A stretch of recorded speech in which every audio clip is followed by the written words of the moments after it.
गोपाल सिंह एक रिटायर्ड अध्यापक है। सुबह 10 बजे तक वे एकदम स्वस्थ प्रतीत हो रहे थे।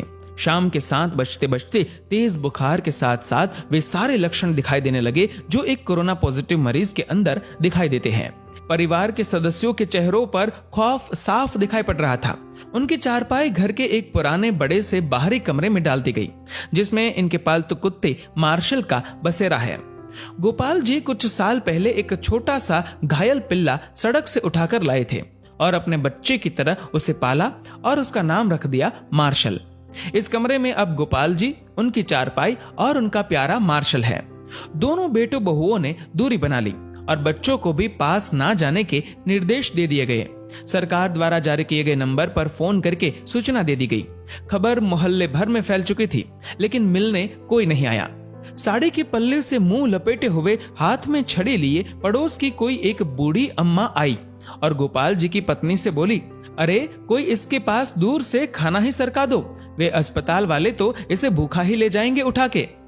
अब प्रश्न ये था कि उनको खाना देने के लिए कौन जाए। बहुओं ने खाना अपनी सास को पकड़ा दिया। अब गोपाल जी की पत्नी के हाथ थाली पकड़ते ही कांपने लगे, पैर मानो खूंटे से बांध दिए गए हो।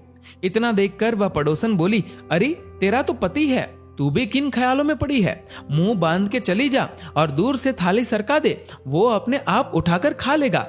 सारा वार्तालाप गोपाल जी चुपचाप सुन रहे थे। उनकी आंखें नम थी और कांपते होठों से उन्होंने कहा कि कोई मेरे पास ना आए तो बेहतर है, मुझे भूख भी नहीं है। इसी बीच एम्बुलेंस आ जाती है और गोपाल जी को एम्बुलेंस में बैठने के लिए बोला जाता है। गोपाल जी घर के दरवाजे पर आकर एक बार पलटकर अपने घर की तरफ देखते हैं।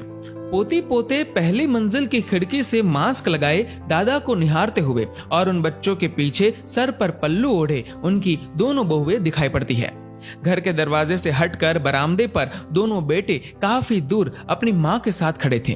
विचारों का तूफान गोपाल जी के अंदर उमड़ रहा था। उनकी पोती ने उनकी तरफ हाथ हिलाते हुए टाटा एवं बाय बाय कहा। एक क्षण को उन्हें लगा कि जैसे जिंदगी ने अलविदा कह दिया हो। गोपाल जी की आंखें लबलबा उठी। उन्होंने झुककर अपने घर की दहलीज को चूमा और एम्बुलेंस में जाकर बैठ गए। उनकी पत्नी ने तुरंत पानी से भरी बाल्टी घर की उस दहलीज पर डाल दी जिसको गोपाल जी चूमकर एम्बुलेंस में बैठे थे। इसे तिरस्कार कहो या मजबूरी, लेकिन यह दृश्य देखकर कुत्ता भी रो पड़ा और उसी एम्बुलेंस के पीछे पीछे हो लिया जो गोपाल जी को अस्पताल लेकर जा रही थी।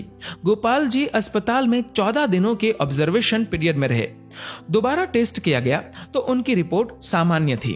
उन्हें पूर्णतः स्वस्थ घोषित करके छुट्टी दे दी गई।